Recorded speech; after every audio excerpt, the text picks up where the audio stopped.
Class 11th। इसके पहले अभी जो हम बता रहे थे कि शारीरिक रूप से आडंबर करने का कोई औचित्य नहीं है, मन से साधु होना ही सार्थक है। इसी पर उन्होंने कहा है कि तन को जोगी सब करें, मन को बिरला कोई, सब विधि सहजय पाइए, जीवन जोगी होए। कबीरदास ने नाम स्मरण पर बल दिया है। उनका विचार है कि ईश्वर सर्वव्यापी है। वह कण कण में और घट घट में अर्थात प्रत्येक मनुष्य के हृदय में है। उसे कहीं बाहर जाकर खोजने की आवश्यकता नहीं है। मनुष्य उसे मंदिरों, मस्जिदों और धार्मिक स्थलों में खोजता रहता है। यह सब व्यर्थ का प्रयास है। प्रभु से सच्ची लौ घर बैठे और अपना कर्तव्य निभाते हुए ही लगाई जा सकती है। इस प्रकार उन्होंने परमात्मा से बिछड़ी मनुष्य की आत्मा की स्थिति का भी वर्णन किया है। यह वर्णन ज्ञान मार्ग पर आधारित है। इसमें सच्ची साधना की शक्ति दिखाई गई है।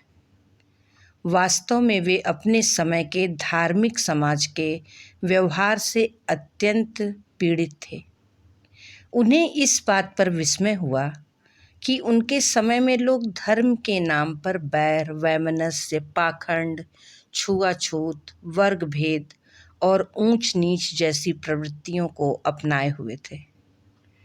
वंश व जाति के नाम पर परस्पर घृणा फैलाई जा रही थी। धर्म व धार्मिकता को समाज के एक विशिष्ट वर्ग तक सीमित माना जा रहा था। इसीलिए उन्होंने स्थापित किया कि ईश्वर को ज्ञान के मार्ग पर चलकर सतगुरु के निर्देशन में सदाचार व शुद्ध आचरण द्वारा पाया जा सकता है। तो बच्चों, इस तरह से जो भी क्वेश्चन आएगा, जैसे कि अगर क्वेश्चन आता है कि कबीर एक क्रांतिकारी व सुधारक कवि हैं, तो आप इंट्रोडक्शन में आप उनके सुधारक और उनके क्रांतिकारी रूप का पहले वर्णन करेंगे और उसके बाद फिर इसी तरह से पूरे आंसर को आप लिखेंगे। और अगर उनकी वाणी पर आता है तो कबीर की वाणी कैसी थी? वो बहुत बेबाक बोलते थे और उनकी भाषा सधुक्कड़ी थी और इसी भाषा पर उनको असल में बहुत सारे भाषाओं का ज्ञान था।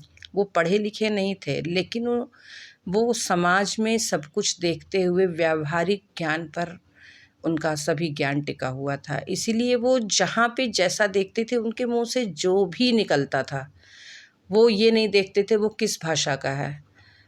तो वो इस तरह से उनकी जो भाषा है वो बहुत ही विस्तार लिए हुए है। इसीलिए उनको भाषा का डिक्टेटर भी कहा जाता है।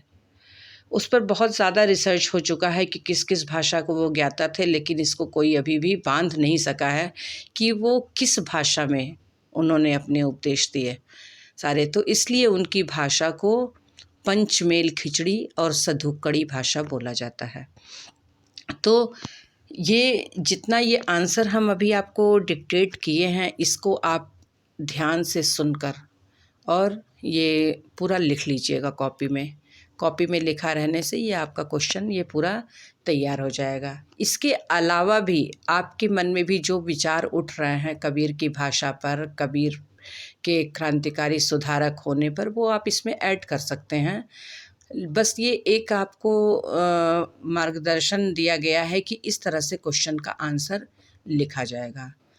तो और बीच बीच में जो आपको उदाहरण हम बोल रहे थे, ये आपकी बुक का ही साखी के जो कविता के अंश हैं वहीं से लिया गया है और वो आपको याद करना पड़ेगा। एक क्वेश्चन आंसर में कम से कम 5 जो है लाइन रहना ज़रूरी है। 5 कविता के लाइन को लिखना ज़रूरी है, तब आपको 12.5 नंबर आपको उस पर मिलेंगे। तो बच्चों, इस तरह से ये क्वेश्चन आंसर आप तैयार कर लीजिएगा। अब नेक्स्ट हम व्याकरण के बारे में आपको बताएंगे।